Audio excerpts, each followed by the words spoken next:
Pinaghahanap ng mga otoridad ang Amerikanong dinukot umano ng mga armadong lalaki na nagpakilalang pulis sa Zamboanga del Norte. Nakatutok si Efren Mamak ng GMA Regional TV.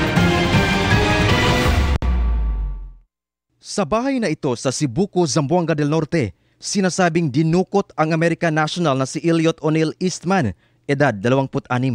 Ayon sa pulisya, pinasok ang bahay ng biktima ng mga lalaking may bitbit na M16 alas 11 kagabi. Lumalabas sa report, meron po tayong 4 armed men na dumukot doon sa ating biktima. At hindi pa po natin na tinutukoy kung anong grupo yun ang kumuha sa kanya. Batay sa investigasyon, nagpakilala umano bilang law enforcement officers ang mga lalaki. Nanlaban umano ang biktima at binaril ng mga salarin sa paa. Isinakay daw si Eastman sa bangka papunta sa Sulu o Basilan. Ayon sa pulisya, mag-5 buwan nang nakatira sa probinsya si Eastman matapos makapag-asawa ng babaeng taga Sibuco. Now, wala ho tayong any ransom demand.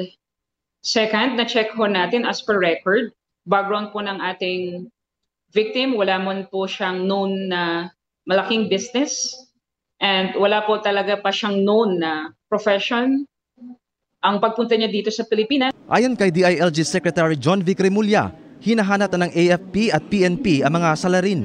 Currently on active hot pursuit ang mga elements natin. Yung mga talk na nagpakilala ng police, it's chismis pa rin yan as far as I'm concerned. Alam na raw ng US Embassy ang tungkol sa insidente at nakikipag-ugnayan na raw sila sa mga otoridad. Pagsisiguro nila, prioridad ng US State Department ang kapakanan at kaligtasan ng US citizen sa ibang bansa.